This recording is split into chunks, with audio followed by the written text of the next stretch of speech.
Do you ever find yourself mindlessly scrolling through Groupon and noticing those pretty inexpensive no-name makeups and kind of wondering to yourself if they work? Let's test a couple of them out.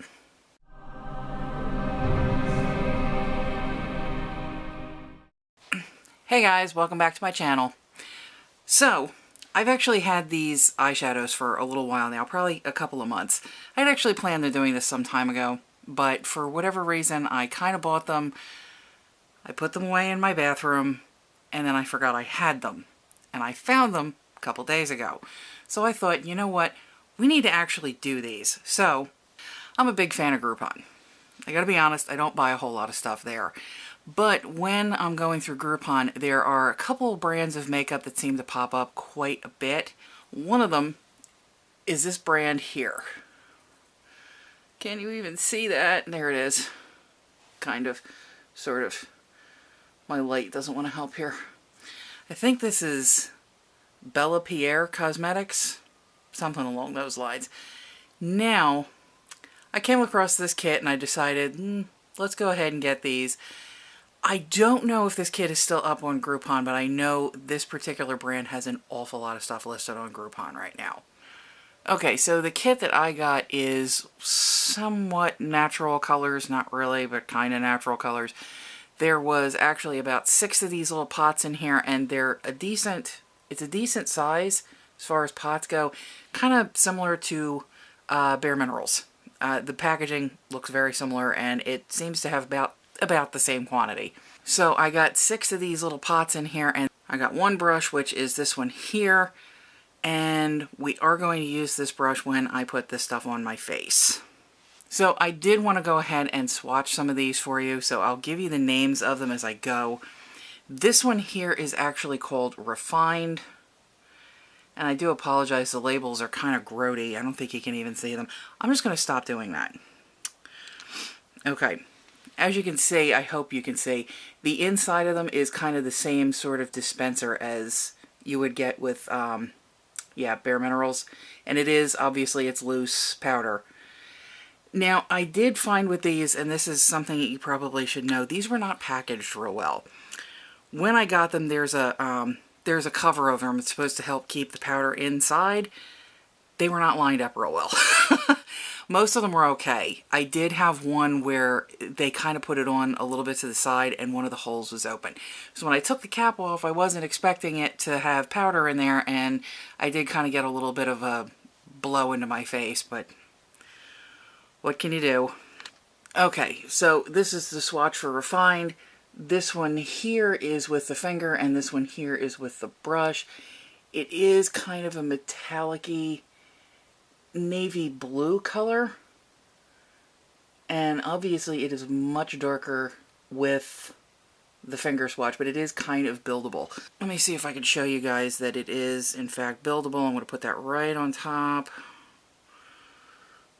So it's kind of buildable, but if you want it to come out this deep, you're going to have to use your finger.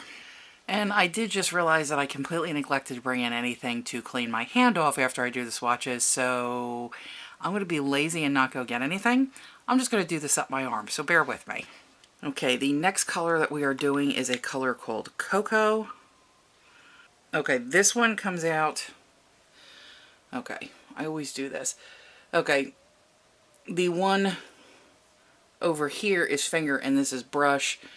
So that's what you're looking at there. And that one actually came out pretty good both ways.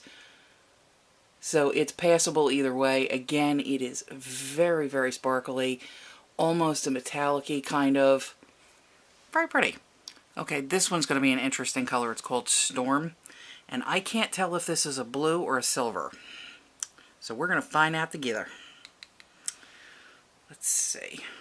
That is quite interesting. And I'm going to go with it's a bluish silver. That's what I'm going to go with. Okay, apparently that was the one that had been open and it got me again. So now this brand new shirt of mine has got eyeshadow all over it. Oh well. Again, same positioning. Finger, brush. And it's kind of a silverish blue. Very, very, very pigmented. I'm liking these. I'm liking them, and I hope they work. Okay, this one is called Diligence, and we are going to switch over to my other hand because I'm running out of space. And I don't want to be up here with my armpit up in the camera trying to be like, look at this swatch, look at this swatch. Ooh, that's so nice. That is a really nice color. Okay. Oh, why did I do that? Oh. Okay, this one, believe it or not, actually looks better with the brush. So you've got the finger here and the brush here. And this is like a burgundy brown color, and I really, really like that. That is so nice. Oh. Not 100% sure what I'm going to do with that, because it is a little dark for me. A lot of these are a little dark for me, though. But we'll see. I'm sure I can work with that. I will find some way to use that. Okay, this one is beige. I keep forgetting to shake them out first. And shaking them out helps. I gotta be honest with you, when you shake them, be very, very careful, because you get a lot out with them. This one's quite lovely. I can't seem to work the brush with my left hand. I don't know why, but I'm doing this like, I don't know. Okay. That one is very, very flesh tone. Got finger and brush. Very, very, very metallic-y, but very flesh toned. See if I can get that to be seen a little bit better. There you go. That picks up the light beautifully. I like that. That really does pick up the light very well. And last but not least, we have an Antigua. Y'all gotta stop giving these things weird names that I can't pronounce, because then I just get on camera and look like a doofus. It's alright, I do a good enough job of that on my own. Okay, I like this one. This is like a purple. This one is actually, this is not going to do us any justice. This is like a purple, but it's almost like, I don't know, it looks like something Urban Decay would put out. It looks really dark here, but it's not. It's this weird purpley kind of holographic almost kind of thing. Oh, that is so neat. I think that one is probably my favorite. Honestly, I think these two here on my arm are probably my favorite. The beige and the Antigua, or however you pronounce that. So, let me go clean up my hands, and I'm going to go get myself ready for the day, and we're going to wear these out. I will do some check-ins, and I'll see you in a few. Hey guys. Okay, so I got the makeup on, and so far, let me tell you which ones I used first of all. I used Cocoa and Beige. Okay. Initial thoughts on it is the stuff is very pigmented. It's very glittery. It's very, very glittery. It's almost metallic, but not quite. I was expecting it to have some glitter to it. Wasn't expecting it to have quite this much glitter, but that's okay. I can work with it. The pigment is very good on both of those colors. I haven't tried the other four. The blendability is actually very, very good. I was a little surprised about that. I wasn't expecting to put this on the corner of my eyes and have it actually move into my crease as well as it did, but it seems to have actually worked out. So blendability is good, pigment is good, fallout is borderline. I'm not too upset about the fallout. It seems to be, yeah, it's on par with most of your loose pigments as far as fallout is concerned. So just be prepared to have some of it land on your cheeks, because it is a loose pigment and they do that. So the other thing I wanted to review on this is that little brush that came with it. I decided if I was going to do a decent review of this, we were going to have to use that weird little brush, which is this little guy here. Now, I did use this to fully apply all of my eyeshadow. It actually works pretty well. It's very soft. There's no hairs falling out. That I'm a little surprised about, because it is a cheap brush. There's no hairs falling out. It is super, super soft. It holds the pigment very well, and it really seems to do the job. So if you're just going to use the brush that comes with these eyeshadows, I think you're actually going to be okay. I really do. I think you're actually going to be okay. So there you have it. I don't know how well you can see. I'm in really bad lighting, so I don't know how well you can see my eyes right now. But there you go, and I will see you on the next check-in, guys.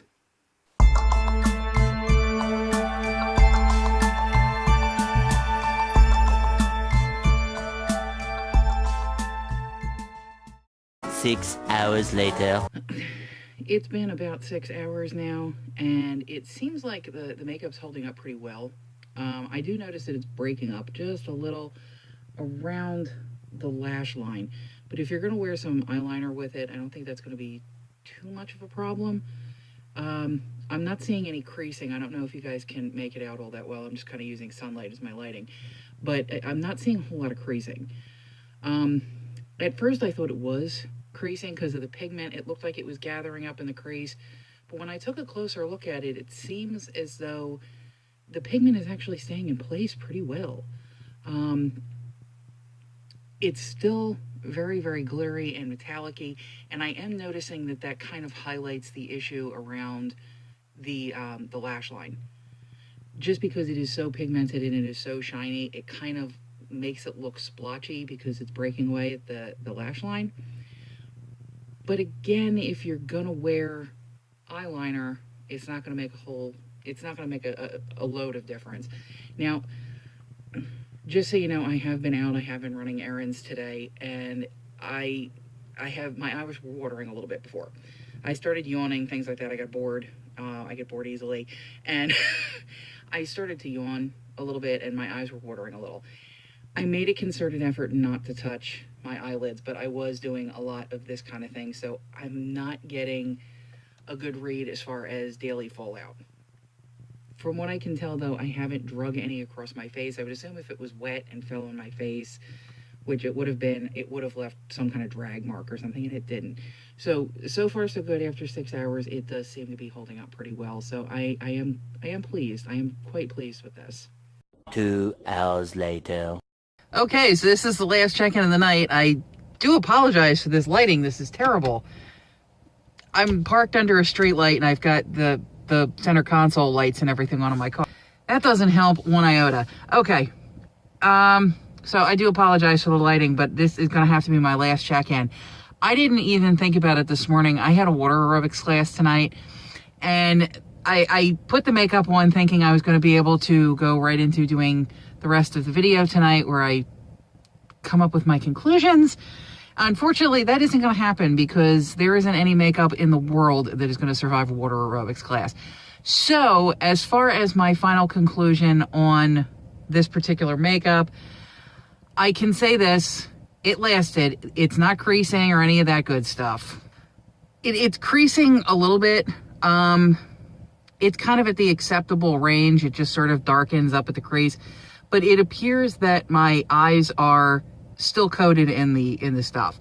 So I've just gotten a little bit darker up in the crease. So it has creased a little bit. But it's in the acceptable range. At least for me, it's in the acceptable range. The pigmentation has stuck around. The glitter has stuck around.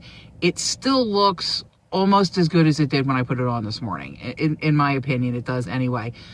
I will try to take a few pictures and post them up someplace, probably in here at some point.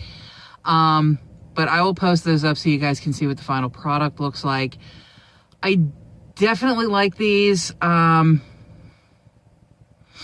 The only thing I really want to say about it is about, I guess, an hour after I did my last check-in, I could feel the eyeshadow. I don't quite know how to explain that, but I can feel it right now. Like, I don't know if it's settling into the creases in my eyelids or what it is, but I can feel that it's there. I can definitely feel that I have shadow on my eyes, which is not something I'm used to. It's not that it's sticky. It's sort of like fall sticky, I guess. I don't know how to explain it. It just, I think it's settling into the creases, and I think it might actually be pulling at my lid just a little bit because of it getting into the creases. And I can just feel that it's there. Like, I just know that the makeup is there. And I can definitely tell where it has shifted into, things of that nature. It just kind of, I don't know, I can just feel it. I really wish I could put this into words better, but I can definitely feel that I have this stuff on my eyes. So with that, let's go into our conclusion. Okay, so I think overall, these makeups are definitely worth it. They seem to hold on pretty well. They cleaned right off, and I gotta be honest with you, when I did wipe them off, I sort of did it in a hurry because I was late for my class. But I kind of wiped it off really, really fast, and it didn't smear it across my face, which is a humongous plus. I didn't end up running out to my class looking like I had just gotten glitter bombed in the face. That's also a humongous plus, and it does seem to have held on for a good portion of the day. The only issue that I did have with it was that period where I could actually feel it on my eyes, and I don't know why that is. I don't know if it's whatever is in it that makes it sparkle. I just don't know what it is. There's something about it that as the day wore on, I could tell it was there. I could feel it. And I'm not used to being able to feel my eyeshadow. I'm just not able to I'm just not used to that. But in all honesty, if it's something you want to try out, or if you're on a budget, or you just don't want to spend that kind of money on makeup, that actually is not a bad deal. Like I said, it's six of those little pots of eyeshadow and a brush, and I think I paid like $14.99 for it. And I don't remember what the shipping was, if there was shipping at all. It did get here pretty quick. I've had it for a couple of months now. I don't know why I didn't do a video on this sooner, but I have had it for a few months. I haven't worn it. This was the first time I actually wore the stuff, so thanks for hanging in there with me, guys. If you liked the video, please like, comment, and subscribe. I do try to make at least one video every week. Also, I just wanted to bring your attention to the fact that I do have a whole bunch of social media stuff down below in my description, and I am bringing that up because I just started my first Snapchat channel. I'm going to need you to bear with me because I haven't got the slightest idea how to use Snapchat just yet, but I have a Snapchat channel, so you can look me up on Snapchat down below. I also have a second channel here on YouTube, which is called Tomato Plants and Beer. That is also linked down below. I would appreciate a follow there as well, and I will see you next time, guys. Bye.